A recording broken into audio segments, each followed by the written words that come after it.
اما بعد فقد قال اللہ الاحد اعوذ باللہ من الشیطان اللعین الرجیم بسم اللہ. درود و سلاموں کے بعد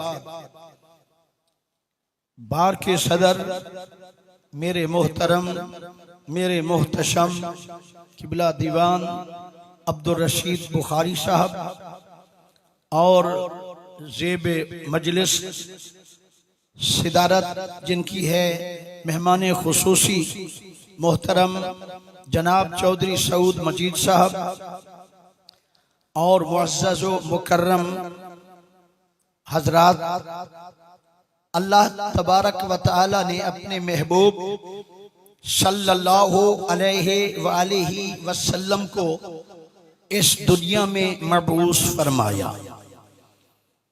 آخر میں سابقہ انبیاء علیہ السلام سے آخر میں ہمارے نبی صلی اللہ علیہ وآلہ وسلم کو مبعوث فرمایا، اور جس کا ذکر قرآن مجید میں متفرق مقامات پہ مختلف انداز میں مختلف الفاظ میں بیان فرمایا. تو جو حصہ تلاوت کیا اس میں بھی اللہ تبارک و تعالی نے اپنے نبی مکرم شفیع معظم خسرو خوباں سیاہ لا مکان عزیز مصر سمدیت مالک مملکت احدیت حضور حضرت احمد مجتبی محمد مصطفیٰ علیہ التحیت والثناء کی آمد کا، بعثت کا، مجیت کا، رسالت کا ذکر خیر فرمایا. ویسے آیتوں سے ملاتا رہا، آیتیں پھر جو دیکھا تو نعت نبی بن گئی. نہ تنہا ہست خسرو نعت خانش خدا ما ثنا خان محمد صلی اللہ علیہ وآلہ وسلم. اللہ تعالیٰ نے ارشاد فرمایا انا ارسلناک، اے پیارے حبیب ہم نے آپ کو بھیج دیا، ہم نے آپ کو ارسال فرما دیا، بھیج دیا. اور بھیجی وہ چیز جاتی ہے جو پہلے ہو. یہاں ساؤنڈ بھیجا گیا، پہلے تھا تو بھیجا گیا. یہ چیئرز ابھی لائی جا رہی ہیں، پہلے تھیں تو حال میں لائی گئی. اس کا مطلب ہے بھیجا وہی جاتا ہے جو پہلے ہو.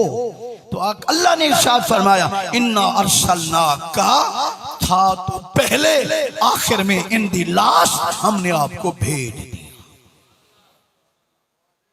شاہدن، پہلی صفت نبی کو کیا بنایا، مالا مال کیسے کیا، کون سی خصوصیات، کون سے گٹس، کون سی صلاحیتیں، کون سی حکمتیں کے شان سے اپنے نبی کو مزین منور فرمایا. تو آگے اللہ تعالیٰ نے ارشاد فرمایا انا ارسلناک شاہدن، شاہد بنا کے بھی. شاہد الشہادت والشہید والشہود هو الحضور مع المعاینت، مع المعاینت اما بالبصر او بالبصیرہ. یہ ڈکشنری، قرآن کی ڈکشنری کی کتاب المفردات میں یہ الفاظ شاہد، شہید، شہود جتنا اس مادہ سے الفاظ قرآن میں موجود ہیں، بیسیکلی بنیادی طور پر مرکزی طور پر شاہد، شہید، شہود، شہادت کا معنی کیا ہے؟ فرمایا هو الحضور، پریزنٹیشن ہے، موجود ہونا ہے. شاہد، شہید، شہود، هو الحضور، وہ حاضر ہونا ہے، پریزنٹ ہونا ہے. مع المعاینہ، مع المعاینہ، معائنہ بھی کرے، معائنہ بھی کرے. کس طرح؟ اما بالبصر او بالبصیرہ، یا سر کی آنکھ سے دیکھے یا دل کی آنکھ سے دیکھے، اسے کہتے ہیں شاہد. یہ شاہد کا معنی ڈکشنری کے اعتبار سے کیا. چلو دوسرا معنی بھی ہے، گواہ بھی ہے نا، وٹنس، گواہ. شاہد کا معنی گواہ، شاہد کا معنی وٹنس. ہاں تو عدالت والے بیٹھے ہیں، آپ تو جج بحث کرنے والے بیٹھے ہیں، آپ تو قانون ساز ہیں. کہ قانون جو آپ بیان کریں گے اپنے حوالہ جات سے، ریفرنسز سے، وہ ایتھنٹک بن جاتا ہے. تو آپ خود سب پتہ ہے جو ہوتا ہے پہلے بحث کی پیشی ہوتی ہے، پہلے بحث ہوتی ہے نا. اگر کہیں مشن ہے تو انشاءاللہ تو گائیڈ دے دینا. بحث ہوتی ہے نا کیس کی سماعت بحث، اس کے بعد وہ پوچھتے ہیں نا ہاں بھئی اس کیس کے بارے میں تو کیا جانتا ہے، کیا تو اس میں تھا، کہ تو آئی وٹنس ہے، تو اس میں موقع پہ موجود تھا. اگر وہ شہادت صحیح گزار دے گا تو ملزم کو سزا ہو سکتی ہے. ایسے ہے نا، اگر شہادت دے دی گئی جس کے حق میں اس کو بھی فائدہ، اور جس کے خلاف گئی اس کو بھی سزا تو ہونی ہے نا. تو شہادت جو ہے نا، گواہ جو ہے نا، وہ اس کا موجود ہونا، آنکھوں سے دیکھنا ضروری ہے، تب وہ گواہی معتبر ٹھہرتی ہے. ایسے ہے نا. تو اگر آپ کوئی گواہ لکھوا دیں، فار دی ایگزامپل کوئی گواہ لکھوا دیں، اس کا پتہ نہیں، وہ پریزنٹ نہیں تھا، وہ حاضر نہیں تھا، وہ موقع پہ موجود نہیں تھا، اور آپ جج نے اسے پوچھا ہاں بھی کیا دیکھا، تو وہ گواہ کہے کہ مجھے پتہ کچھ نہیں، میں نے دیکھا کچھ نہیں، ہوں گواہ. توجہ ہے نا، ہوں گواہ مگر گواہی دینے آیا ہوں، مگر مجھے پتہ نہیں میں نے کیا دیکھا ہے کیا نہیں دیکھا، مجھے کسی چیز کا پتہ نہیں. ہاں اللہ نے نبی کو شاہد بنایا. اللہ تعالیٰ نے نبی صلی اللہ علیہ وسلم کو پہلی صفت بیان کی ہے نا، اِنَّا أَرْسَلْنَاكَ شَاهِدًا. ایک اور آیت میں اللہ تعالیٰ نے بیان فرمایا لِيَكُونَ لِلنَّاسِ وَيَكُونَ الرَّسُولُ عَلَيْكُمْ شَهِيدًا.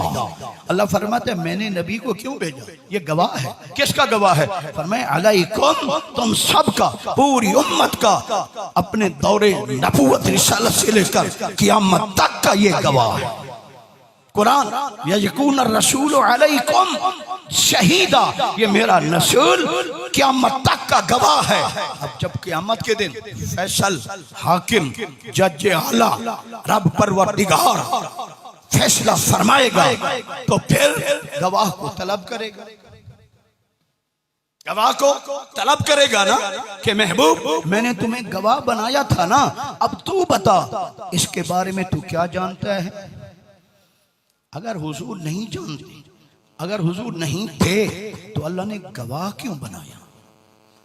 جو اچھا اللہ نے گواہ بنا بھی دیا تو نبی کریم صلی اللہ علیہ وسلم کو اگر کوئی دیکھا نہیں، مشاہدہ نہیں، معائنہ نہیں، پریزنٹیشن نبی کی نہیں، اگر نبی نہیں جانتے تو قیامت کے دن کہہ دیں گے کہ اللہ مجھے کیا پتا، میں نے تو کچھ نہیں دیکھا، میں نے تو کچھ نہیں جانتا ان کے بارے میں انہوں نے کیا کیا. نہیں، بلکہ اللہ کا گواہ بنانا اس بات کی دلیل ہے کہ رب سمد نے اپنے نبی کو گواہ جو بنایا، سب کائنات کا، پوری کائنات کا علم بھی عطا کیا. اس کی وجہ سے حضور کل قیامت کے دن ہماری آپ کی گواہی دیں گے. وَيَكُونَ الرَّسُولُ عَلَيْكُمْ شَهِيدًا إِنَّا أَرْسَلْنَاكَ شَاهِدًا. میں نے گواہ بنا کے بھیجا، موقع کا گواہ بنا کے بھیجا، نظر والا گواہ بنا کے بھیجا، علم والا گواہ بنا کے بھیجا، مبشرن خوشخبری دینے والا بھی بنا کے بھیجا. آقا نے ارشاد فرمایا کہ جو بندہ 5 وقت نماز ادا کرتا ہے نا، کل قیامت کے دن اس کے سیدھے ہاتھ میں نجات کا پروانہ ہوگا. یہ بشارت ہے، خوشخبری ہے، نذیرہ ڈرایا بھی ہے. یہ بھی صفات آقا کی. اللہ کے نبی صلی اللہ علیہ وسلم نے ارشاد فرمایا کل قیامت کے دن جس کے الٹے ہاتھ میں پروانہ ہوگا وہ جہنم کی ٹکٹ ہوگی، جہنم کا پروانہ ہوگا. آقا نے مبشر بھی تھے اور نذیر بھی ہیں، مبشر بھی ہیں، نذیر بھی ہیں، خوشخبری بھی دیتے ہیں، ڈراتے بھی ہیں. اِنَّا أَرْسَلْنَاكَ شَاهِدًا وَمُبَشِّرًا وَنَذِيرًا. اب اگلے میرا سوال ہے، اے مولا پروردگار، اے لم یزل، اے خلاق کائنات، تو نے اپنے نبی کو بھیجا کیوں ہے؟ وائی ریزن کیا ہے، سبب کیا ہے، کیوں تو نے نبی کو بھیجا ہے؟ تو اللہ نے خود جس کا جواب قرآن میں اسی آیت میں بتا دیا. اللہ نے ارشاد فرمایا لِتُؤْمِنُوا بِاللَّهِ لام تعلیل ہے، علت بتائی جا رہی ہے، وجہ ریزن سبب خود رب بتا رہا ہے۔ اللہ نے فرمایا لے تؤمنوا باللہ، میں نے نبی کو اس لیے بھیجا تاکہ تم مجھے مانو، لے تؤمنوا باللہ، تاکہ مجھے اللہ پہ ایمان لے آؤ، یہی ہے نا، اللہ پہ ایمان لے آؤ۔ مولا سمجھ نہیں آتی کہ منواتا خود کو ہے، بھیج تیار کو ہے، یہ عجیب طریقہ ہے منوانے کا۔ منواتا تو خود کو ہے نا، لے تؤمنوا باللہ قرآن، تاکہ تم مجھ اللہ کو مانو، تاکہ تم اللہ پہ ایمان لے آؤ۔ مولا سمجھ نہیں آئی، ماننا تجھے ہے، بھیجتا محبوب کو ہے، فرمایا یہی تو ہے جو مجھے منوائے گا۔ میں اس کو منواؤں گا کہ میرا رسول ہے، میں اس کو منواؤں گا وَمَا أَرْسَلْنَاكَ إِلَّا رحمت للعالمین، میں اس کی رحمت منواؤں گا اور یہ میری ربوبیت منوائے گا، میرا رب ہونا منوائے گا، مجھے الہ منوائے گا، مجھے معبود منوائے گا۔ لِتُؤْمِنُوا بِاللَّهِ وَرَسُولِهِ، تاکہ رسول کو بھی تم مانو۔ اگلا جملہ مولا پہلا مقصد ہے ایمان باللہ، ایمان بالرسالہ، رسول پہ ایمان لانا، اللہ پہ ایمان لانا، یہ بھیجنے کا، رسالت کا، مجیت کا، بے ست کا پہلا مقصد۔ لِتُؤْمِنُوا بِاللَّهِ وَرَسُولِهِ، اگلا جملہ وَتُعَزِّرُوهُ، وَتُوَقِّرُوهُ۔ تفسیر ابن عباس، اول نمبر کی تفسیر، پہلی تفسیر حضور کے صحابی حضرت عبداللہ بن عباس رضی اللہ تعالی عنہما نے قرآن مجید کی جو تفسیر لکھی اس کا نام ہے تفسیر ابن عباس، سب سے پہلی تفسیر ہے، صحابی کی تفسیر ہے۔ انہوں نے تعزروہ و توقروہ کا معنی کیا، آپ فرماتے ہیں تبالغو فی تعظیمہ و توقیرہ صلی اللہ علیہ وآلہ وسلم۔ دوسرا مقصد ہے، پہلا ہے ایمان، پہلا ہے ایمان، دوسرا مقصد ہے وَتُعَزِّرُوهُ وَتُوَقِّرُوهُ، اے تبالغوا فی تعظیمہ و توقیرہ صلی اللہ علیہ وآلہ وسلم، اس لیے بھیجا کہ تاکہ تم ایڑی چوٹی کا زور لگا کر، جتنا بس ہے، جتنا پاور ہے، جتنا تم میں ہمت ہے، میرے نبی کا ادب کرو، احترام کرو، تعظیم کرو، توقیر کرو، مبالغہ سے کام لو، میرے نبی کے ادب میں، احترام میں، تبالغوا فی تعظیمہ و توقیرہ صلی اللہ علیہ وسلم، مبالغہ سے نبی کا ادب کرو، مبالغہ سے نبی کی تعظیم کرو۔ تعظیم اور ادب کی کوئی لیمٹ نہیں رکھی، اللہ نے حکم دیا نا، تعظیم کرو، توقیر کو، مبالغہ سے کام لو، ایڑی چوٹی کا زور لگا کر۔ اب صحابہ کیا کرتے تھے، بخاری شریف میں موجود ہے، قادو یقتتلون علی وضوئہ، آقا جب وضو فرماتے تھے، وضو کا غسالہ، وضو کا پانی لینے کے لیے صحابہ کٹ مرنے کو تیار ہو جاتے تھے کہ جان چلی جائے، اس کی کوئی پرواہ نہیں، آقا کے جسم کا تبرک والا پانی کا ایک بوند اور قطرہ مل جائے یہ کافی۔ اللہ نے یہ نہیں کہا کہ پانی لو، وضو والا پانی لو، نہیں، اشارہ دے دیا وَتُعَزِّرُوهُ وَتُوَقِّرُوهُ، ایڑی چوٹی کا زور لگا کر میرے نبی کا ادب کرو، احترام کرو۔ اگلا جملہ قرآن کا، فرمایا وَتُسَبِّحُوهُ بُکْرَةً وَأَصِیلًا، صبح شام اللہ کی تسبیح بیان کرو۔ تیسرے نمبر، اللہ کی ترتیب یہی ہے نا، قرآن میں رد و بدل تو نہیں ہے نا، ذالک الکتاب لا ریب فیہ، تو ترتیب اللہ کی ملاحظہ فرمائیں، پہلے نمبر پہ ہے ایمان، دوسرے نمبر پہ ادب رسول، تیسرے نمبر پہ ہے تسبیح۔ آپ تسبیح کی تفسیر، تفسیر المعانی پڑھ لو، تفسیر البیان پڑھ لو، مفسرین کا قول پڑھو، صبح شام اللہ کی تسبیح بیان کرو۔ صبح سے مراد نماز فجر، صبح سے مراد نماز فجر، واسیلہ شام سے مراد ظہر، عصر، مغرب، عشاء۔ تو قرآن نے تو کہہ دیا کہ میری تسبیح بعد میں، فجر بعد میں، ظہر بعد میں، عصر بعد میں، مغرب بعد میں، عشاء بعد میں، میرے نبی کا ادب پہلے، میرے نبی کا ادب پہلے ہے۔ یہی بات تو ہے، حضرت علی کرم اللہ تعالی کریم کو نبی صلی اللہ علیہ وسلم نے عصر کا ٹائم تھا نا، آقا نے عصر پڑھ لی تھی، مولا کائنات نے ابھی عصر کی نماز نہیں پڑھی تھی، علی کو حکم دیا گود بچھا، علی نے اتنا پوچھنا بھی گوارا نہ کیا، یا رسول اللہ نماز کا وقت تو ہو گیا ہے، اگر آپ نے پڑھ لی ہے تو میں پڑھ لوں، وہ خدا کا فرض ہے، اچھا نہیں پڑھی تو میں آپ کی شمعیت میں قرب میں اقتداء میں پڑھ لیتا ہوں، نہیں، فوراً بلا تأمل بلا تفکر بلا تردد فوراً گود بچھا دی، نبی کے سر میں آرام کیا، عصر کی نماز قضا ہو گئی، عصر کی نماز قضا ہو گئی۔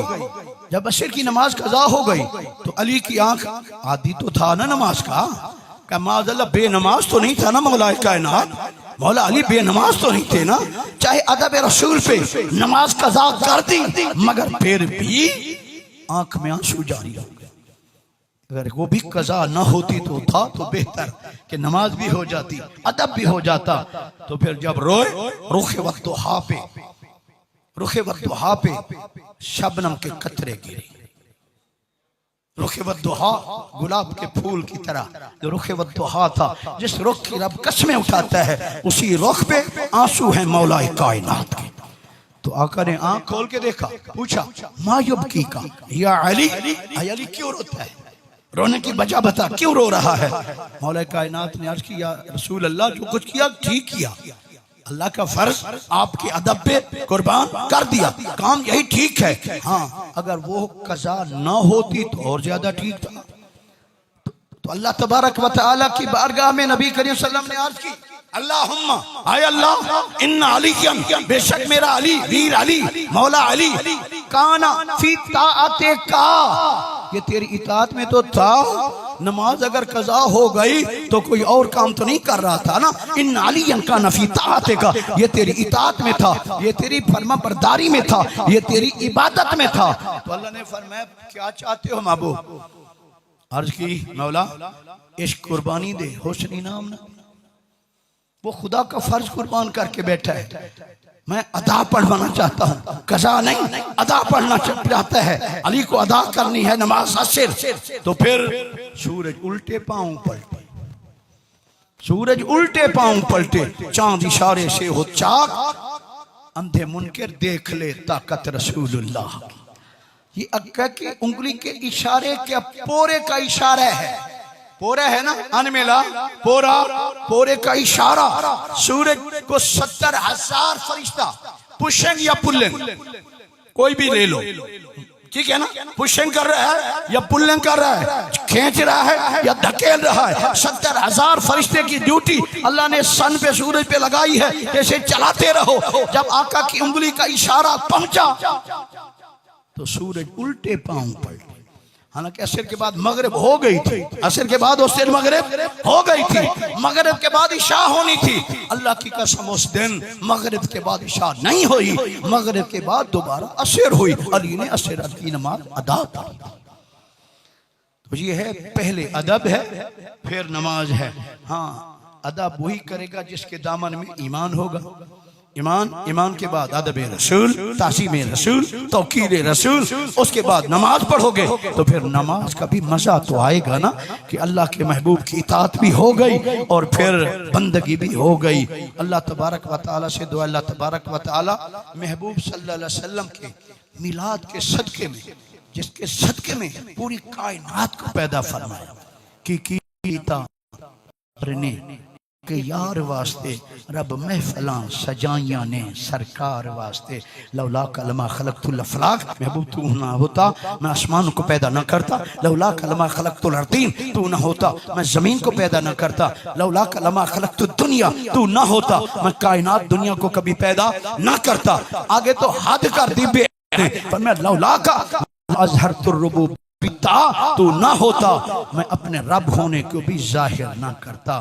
اگر آج میں رب کہلوا رہا ہوں محبوب وہ بھی تیری وجہ سے، نہ مال اسباب دا صدقہ نہ کاروبار دا صدقہ، اسی تے کھانے آ یارو خدا دے یار دا صدقہ، کہہ لے گی سب کچھ، کہہ لے گی سب کچھ، ان کے شناخاں کی خاموشی چپ ہو رہا ہوں، کہہ کہہ کے میں کیا کیا کہوں تجھے، میں کیا کیا کہوں تجھے، میں کیا کیا کہوں تجھے، حقیقت محمد دی پا کوئی نہیں سکدا، اتھاں چپ دی چاہے اللہ کوئی نہیں سکدا۔